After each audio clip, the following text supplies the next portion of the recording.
Əgər fəhlələr Şəkinin Bəxtiyar Vahabzadə küçəsində bir köhnə tikilidə, zirzəmidə yerə külüng vurmasaydılar və o külüngün zərbəsindən insan sümükləri üzə çıxmasaydı, bu cinayət nəinki 9 il, 109 ildə torpaq altında qala bilərdi.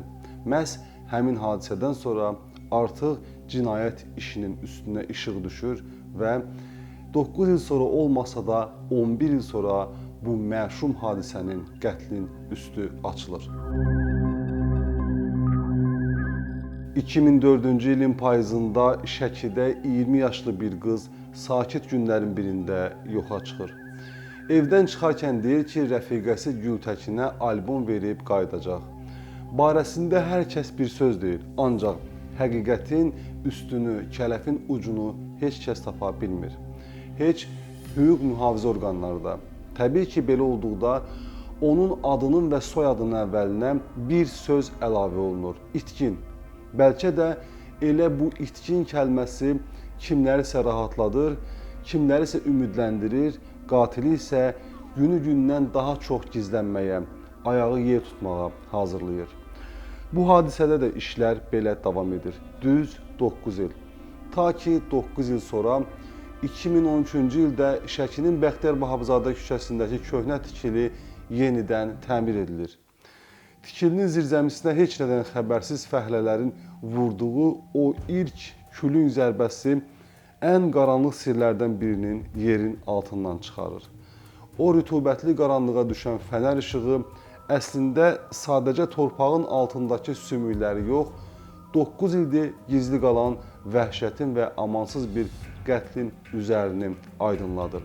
Bu qorxunc quyuda illərdir gizlənən gənc qızı ölümə aparan o gizli səbəb nə idi və ən yaxındakı qatil bu qədər il aramızda heç nə olmamış kimi necə gəzə bilmişdi? Bura TV11, adım Sərdar Amindir.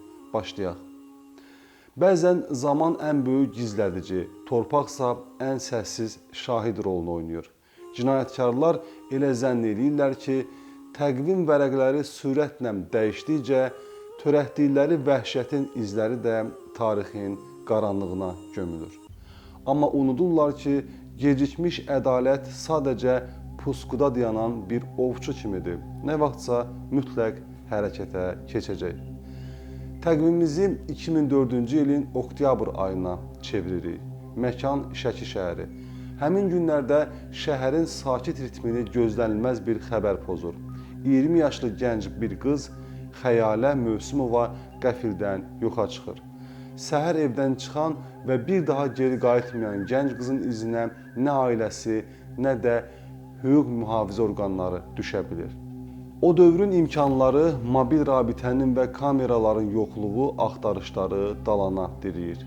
Günlər aylara, aylarsa uzun illərə çevrilir.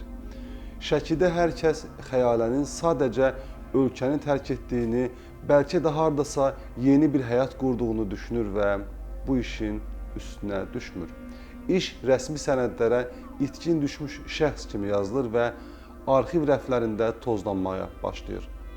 Düz 9 il boyunca, bu hadisədən düz bir ay əvvəl Xəyalənin atası Rusiyaya işləməyə getmişdi.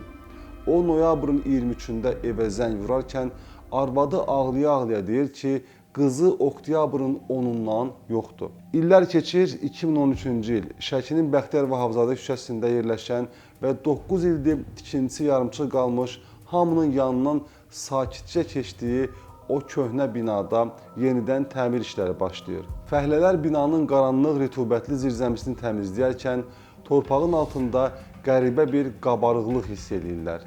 Bir neçə bel zərbəsindən sonra isə dəhşətli gerçəklik üzə çıxır.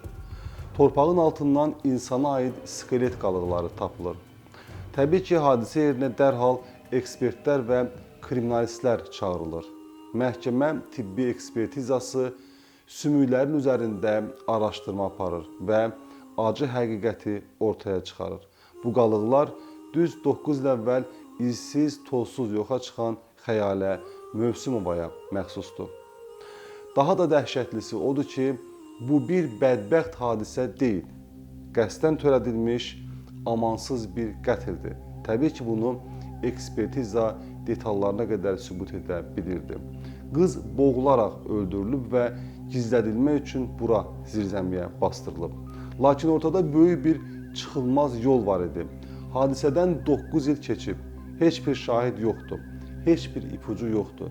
Meyit tapılsa da qatil hələ də azadlıqdadır və o bəlkə də hər gün bu binanın yanından heç nə olmamış kimi keçib gedir, bəlkə də yeni bir qətl üçün planlar qurur. İş yenidən qaranlığa qərq olur, ta ki 2015-ci ilə qədər. 2015-ci ildə Şəki rayon hüquq mühafizə orqanlarının təcrübəli və inadkar müstəntiqlərindən biri bu soyuq işi arxivdən çıxarır. Müstəntiq başa düşürdü ki, 11 il əvvəl törədilmiş bir cinayətin izinə düşmək üçün maddiyyata yox, psixologiyaya və insan münasibətlərinə güvənmək lazımdır. O, 2004-cü ilin arxiv sənədlərini yenidən vərəqləyir. Xəyalənin o dövrdəki rəfiqələrini, qonşularını və tanışlarını bir-bir gizli şəkildə yenidən sorğu-sual edir. Və nəhayət kiçik bir detal diqqəti çəkir. 2004-cü ildə Xəyalənin gizli saxlanılan bir münasibəti olub. O dövrdə qızın gizlicə görüşdüyü, lakin müəyyən səbəblərdən ailəsindən gizləməyə çalışdığı gənc bir oğlanın adı ortaya çıxır. Müstəntiq bu ipucudan yapışır. Həmin şəxs nəzarətə götürülür və dindirilməyə başlanır. İstintaq otağında gərgin anlar yaşanır. Qarşıda oturan şəxs əvvəlcə təbii ki, hər şeyi inkar edir. Xəyaləni çoxdan unutduğunu, onun ölümü ilə heç bir əlaqəsi olmadığını deyir. Təbii ki, üstündən illər keçdiyinə görə bunun rahat olacağını düşünür. Lakin qarşısında 11 illik arxiv faktlarını və təsdiq olunmuş sübutları görən şübhəli şəxs təzyiqə dözə bilmir, onun soyuqqanlığı yox olur, əlləri əsir və o 11 il ürəyində daşıdığı o qaranlıq sirri etiraf eləməyə başlayır. O gənc 1982-ci il təvəllüdlü Ramil Salamov idi. Ramil Salamov 2004-cü ilin yanvarında tanış olduğu Şəki şəhər sakini 1984-cü il təvəllüdlü Xəyalə Mövsümova ilə həmin ilin oktyabr ayınadək Şəki şəhərində müxtəlif yerlərdə dəfələrlə görüşüb və aralarında yaxın münasibət olub. Sonradan Xəyalə Ramildən onunla evlənməyi tələb edib. O Ramilə bildirib ki, evlənmək istəmədiyi halda əlaqədə olduğu ilk kişi olması barədə hədə-qorxu gələrək ondan polisə şikayət eləyəcək.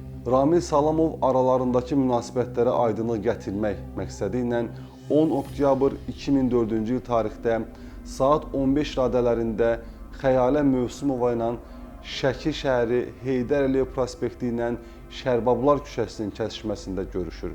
Onlar birlikdə Şəki şəhəri Bəxtiyar Vahabzadə küçəsində yerləşən Şəki İstehsal İpək Birliyi üçün inşa edilmiş yarımçıq tikiliyə gəlirlər.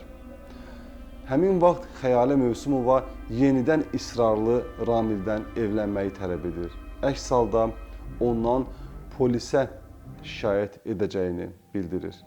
Belə olduğu halda aralarında yaranmış mübahisə zəminində Ramil Xəyalə Mövsümovanı öldürərək qisas almaq qərarına gəlir və elə ordaca Xəyaləni boğaraq öldürür.